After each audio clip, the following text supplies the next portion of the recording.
Hindi second. तो आज हम हिंदी सेकंड का लेसन नंबर 6 माता को पत्र ये पढ़ेंगे। तो बेटा सबसे पहले हम इसकी प्रस्तावना देखते हैं। यह पत्र सुभाष चंद्र बोस ने 1912 में अपनी माता प्रभावती को लिखा था, जिसमें देश की दुर्दशा को लेकर उन्होंने अपनी चिंता व्यक्त की थी। पत्र के माध्यम से नेताजी अपने हृदय में उमड़ रहे देश प्रेम की भावना को व्यक्त करना चाहते हैं। तो आप लोग ध्यान से पढ़िएगा और ध्यान से देखिएगा, तब आपको पता चलेगा कि सुभाष चंद्र बोस देश को लेकर कितने ज़्यादा प्रभावी रहे हैं और वो कितने ज़्यादा चिंता करते थे अपने देश के बारे में, कि उन्होंने अपनी माँ को पत्र में भी देश की दुर्दशा के बारे में बताया है। रांची, रविवार का दिन। आदरणीय माँ, मुझे काफ़ी समय से कोलकाता के समाचार नहीं मिले हैं। आशा करता हूँ कि आप सब स्वस्थ होंगे। मैं समझता हूँ कि आपने शायद समयभाव के कारण पत्र नहीं लिखा है। मेज दादा की परीक्षा कैसी रही? क्या आपने मेरा पिछला पत्र पढ़ लिया था? अगर नहीं पढ़ा तो मुझे सचमुच दुख होगा। माँ, मैं सोचता हूँ कि क्या इस समय भारत माता का एक भी सपूत ऐसा नहीं है जो स्वार्थ रहित हो? क्या हमारी मातृभूमि इतनी अभागी है? कैसा था हमारा स्वर्णिम अतीत और कैसा है यह वर्तमान? वे आर्यवीर आज कहाँ हैं जो भारत माता की सेवा के लिए अपना बहुमूल्य जीवन प्रसन्नता से न्यौछावर कर देते थे?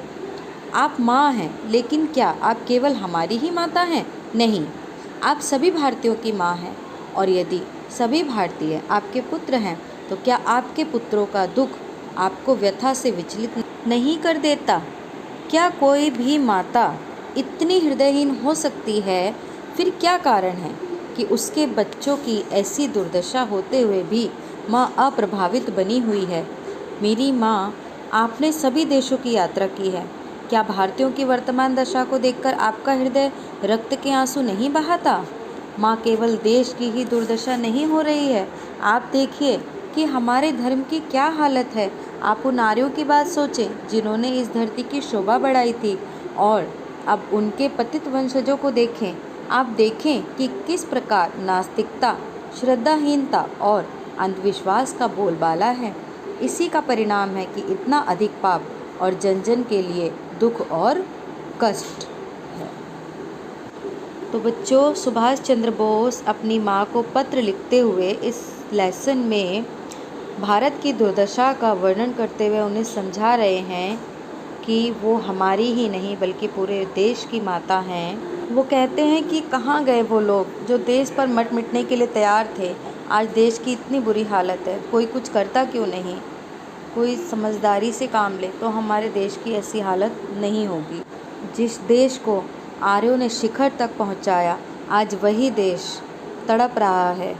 इतनी बुरी हालत हो गई है, नास्तिकता फैली है, श्रद्धाहीनता फैली है, अंधविश्वास फैला है, जन जन में कष्ट और दुख फैला हुआ है। क्या इस दुख से हम नहीं निकल पाएंगे? माँ, हमें निकलना होगा। हमें इन सब चीज़ों का खंडन करना होगा।